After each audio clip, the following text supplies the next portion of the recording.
Before we continue with the main series stories, I would be remiss if I ever let myself skip the final, full-fledged field guide of the series, Battles of the Clans. Unlike Code and Cats, the title of this one doesn't actually give as much about its contents away, and it's written with slightly more focus on narrative than information, in comparison to the others. Still, it retains the nature of a field guide as dozens of little stories interspersed with information, rather than catching you up on any plots going on in the world. I'll be honest, like with most of the field guides, I love this book. And I consider it to be much less famous than the other field guides, considering that, even for stories and characters that people do remember, many fans attribute that content to other field guides rather than Battles itself. So let's take a look inside this one and see just how much it has to offer. Battles of the Clans came out on June 1st of 2010, almost exactly a year after Code of the Clans, a little more than 2 months after Fading Echoes and A Clan in Need, and 2 months before a Super Edition and the last entry of Ravenpaw's trilogy would arrive. As with the 2 previous field guides, this one was written by Victoria Holmes, and all of the drawings inside were illustrated by Wayne McLaughlin. This book's structure is much looser than the previous 2 were.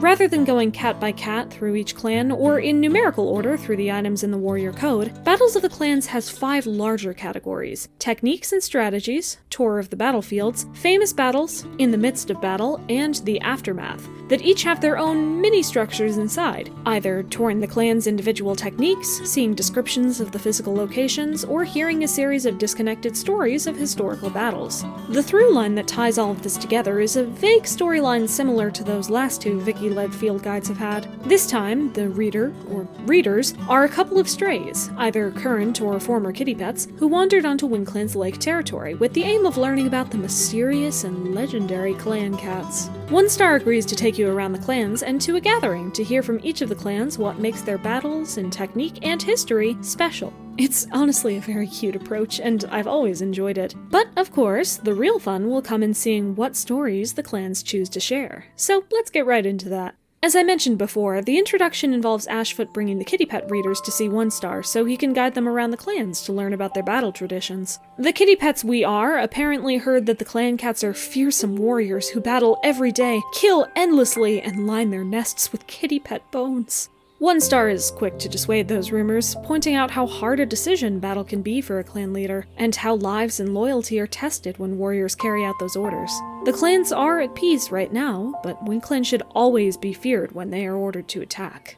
The first clan he brings us to visit is, of course, ThunderClan, whose unique battle skill is apparently fighting in dense undergrowth. Brambleclaw welcomes One Star and us into camp and tells us that the undergrowth surrounding them is ThunderClan's opportunity for camouflage and confusion, along with creating tight spaces that are difficult to maneuver in unless, like ThunderClan, you have been specifically trained for it. When asked by us what the best ThunderClan tactic is, Brambleclaw slyly replies that, without giving too much away, every ThunderClan apprentice loves to learn the Lightning Strike.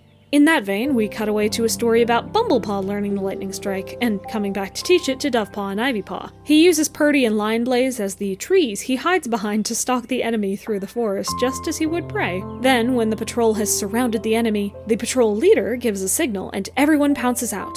Ivypaw isn't all that impressed, but Bumblepaw points out that in a real battle, he would claw her and bite her until she begged for mercy. Lineblaze breaks out of his tree vow of silence to remind Bumblepaw not to give the young apprentices nightmares, which, my gosh, that is so cute. All of these little stories continue to be adorable. Anyway, the idea is to strike hard and fast, causing confusion rather than maximum damage. Mousewhisker even said to aim for the ears, since they will bleed more and make the enemies look like they're hurt more than they are. As soon as the first attack is done, the patrol goes back into the trees and waits until the enemy thinks they've run away, before pouncing out again, exactly the same way. Bumblepaw is very impressed. The book then gives us a list of 6 tips ThunderClan uses to keep the element of surprise. Most of these amount to practicing maneuvering around, keeping track of, and using the environment to your advantage, communicating silently with tail signals, and using the direction of the wind and color and density of the foliage to keep yourself hidden. We then get an older story about Dustpaw, along with Ravenpaw, Tigerclaw, Darkstripe, and Longtail, finding a patrol of ShadowClan cats invading their territory. Dustpaw's patrol is outnumbered, and there's no time to fetch help. But Dustpaw has an idea, based on some prey he failed to catch earlier, that they could circle around, doing the lightning strike from 2 different sides to make it seem as if 2 complete patrols were attacking. Tigerclaw agrees, sending Ravenpaw to get extra help while the 4 remaining cats try out Dustpaw's idea. The first attack tires some warriors out, and they stop for a breath. They attack again, and one of the ShadowClan cats remembers the name Longtail, trying to identify where he went. So Dustpaw calls for Running Wind, and Longtail calls back that he's coming, Greypaw. Soon Lionheart, Redtail, and Bluestar are all name-dropped as well in the final attack, from both sides at once, and ShadowClan is confused and battered enough to run away. Definitely the coolest application of the lightning strike.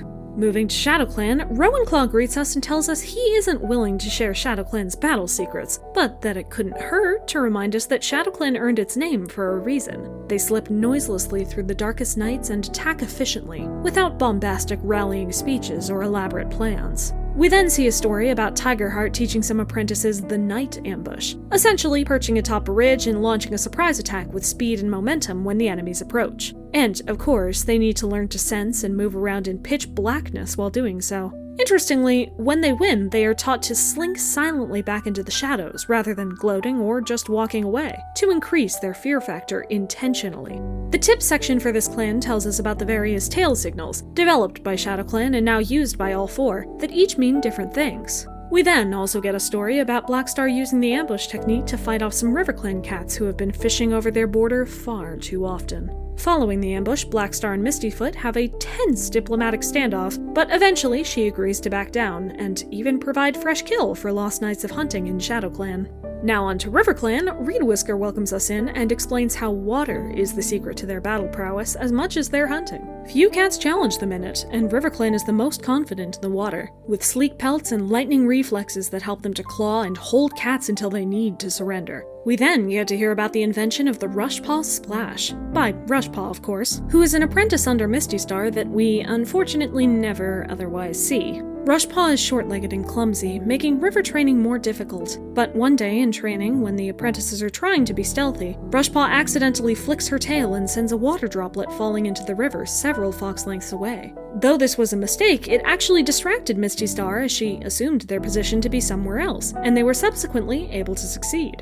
The tips for RiverClan are, of course, all about the various water combat moves they have developed, from smacking water in cats' faces to sweeping cats underwater to the Rushpaw Splash itself. At this point, we get a interesting story from the perspective of a RiverClan leader called Hailstar, who is bringing several of his most trusted warriors, Timberfur, Rippleclaw, Ottersplash, and Owlfur, on a mission in the middle of the night to steal back Fallowtail's kits from WindClan. Apparently, Hailstar had agreed that Reedfeather, presumably the father, could raise them, but Hailstar isn't willing anymore. He wants to take them back by force, by the cliffs between their territories. They take back the kits, Greykit and Willowkit, but of course they have to face a fight on the way out. In the battle, Hailstar pins Reedfeather underwater and nearly drowns him before Ottersplash and Owlfur call for him to stop. But he does win. Skipping forward, Fallowtail comes to speak with Hailstar about what warrior names to give her kittens, Willowbreeze and Greypool, so that each of them can remember they carry the strength of wind and water together.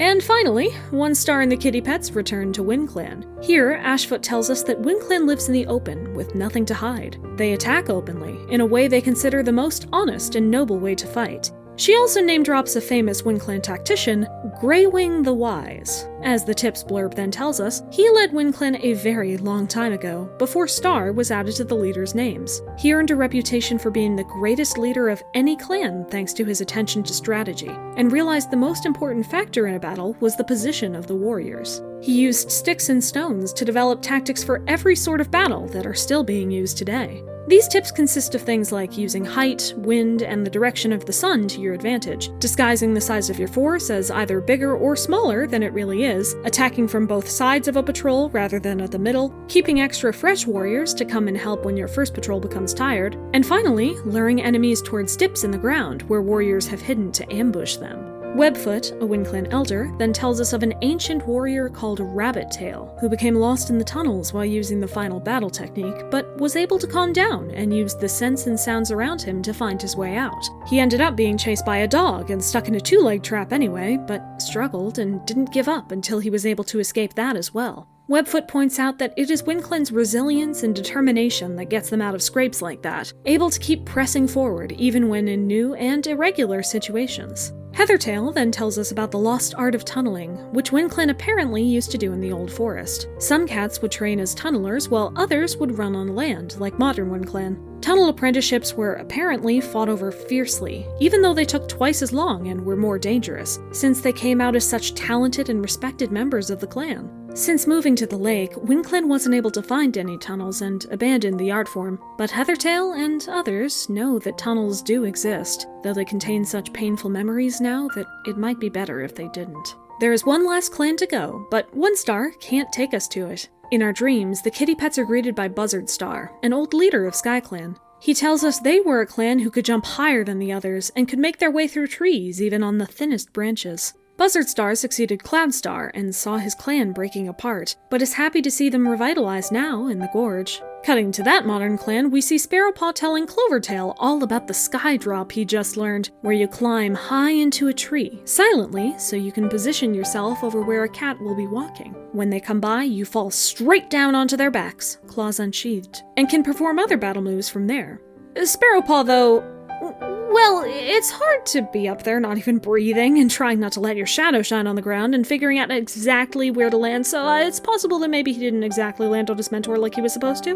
The tip section for SkyClan tells us about the various ways to use trees to your advantage, dropping down from them, maneuvering on them, or even swinging from them. We then cut to Cloudstorm, when he was just a warrior rather than a leader, as the clan prepares to fight some kitty pets. He suggests, rather than battling them one by one, to attack the two-leg place itself and use the fences around the two-leg gardens to perform the sky drop. There's also a through line in this story about how Petalfall, the current deputy, believes more in and relies more on StarClan than Cloudstorm does. She believes StarClan needs to guide them in their actions, while Cloudstorm thinks they watch them, but that SkyClan can make decisions on its own. He also hasn't reported to their leader Flystar about his plans, so maybe you need a little more respect for someone here. Anyway, they do win against the kitty pets, and Flystar thanks them. For now, Cloudstorm has been proven right, but that might not last forever. We then get a tour of the clan's lake territories by Tinykit and ShadowClan, who tells us stories such as Mudclaw's death, Hawkfrost's death, and Russetfur's death along the way. As it's mostly details about the territories and what battles took place there, I'm skimming over most of it. For the forest territories, we are greeted instead by Tigerstar in the place of No Stars, who apparently only appeared to us rather than Tinykit and would like to show us around his copy of the old territories in much the same way his daughter did. He tells us about BloodClan, Broken Star's exile of WindClan, the many battles of Sunning Rocks, and more, all while probably being a horrible danger that we should leave right now. Despite that, he assures us that it's safe because he only bites his enemies. And Tigerstar is, of course, renowned for being extremely friendly to kitty pets, yep.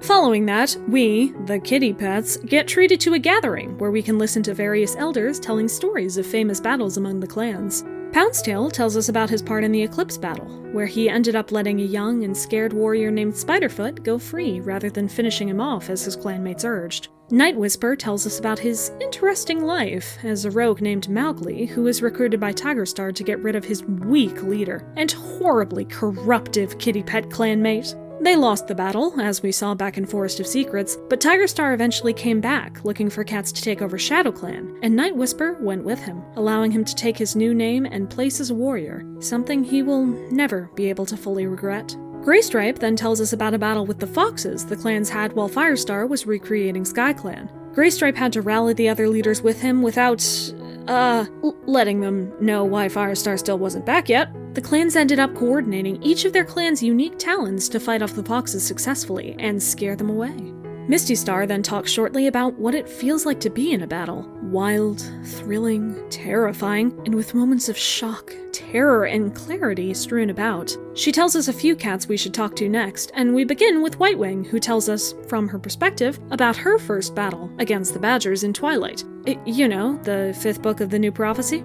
Mousefur talks about a battle where Lionpaw then, didn't have the courage to stay and fight off some ShadowClan warriors. When his clanmates find him again, having won, he's worried they'll punish him, but they say everyone gets scared. It's their job to make sure he can trust them to protect him in the future, so his fear doesn't guide him away. Finally, Cedarheart tells us an ancient tale of a ThunderClan leader called Morningstar, who tried to warn WindClan away from his territory without fighting them directly. He didn't want a war when they were so hungry, but their situation was growing worse as WindClan took more and more of their prey, brazenly since they believed they'd face no consequences. Morningstar's clanmates didn't appreciate his endless pacifism, and his deputy, Leafstorm, ends up passing away from hunger and green cough rather than being able to fight for her clan.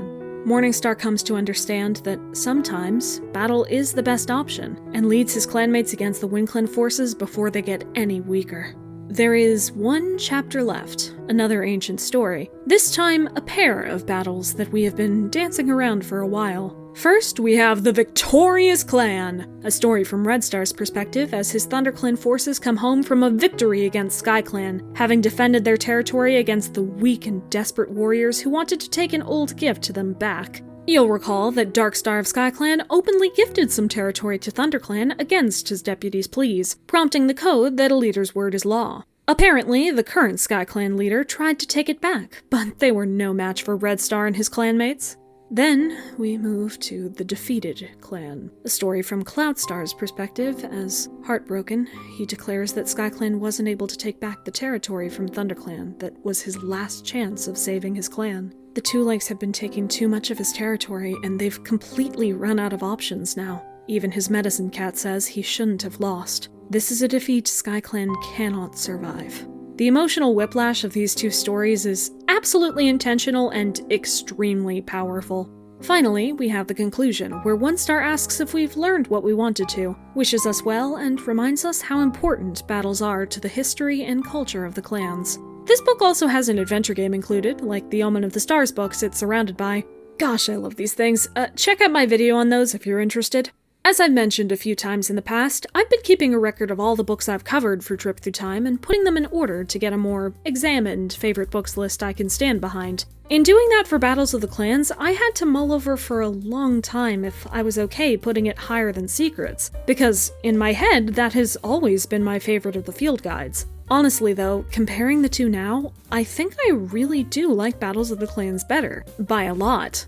It has just as many adorable, compelling, and heartbreaking tales sewn in, along with a few genuinely epic ones. The conversations between apprentices and the clanmates they're annoying with their training tales are always cute and funny. Battles like Hailstar's retrieval of the Kits or Blackstar's driving out of RiverClan show just how scary and driven the clans can often be. And tales like Heathertail's discussion of the tunnels and the Rushpaw Splash give us a greater insight into clan culture through the lens of individual cats and moments in the way that Secrets did. RiverClan fish! RiverClan swim! RiverClan warriors use water to win!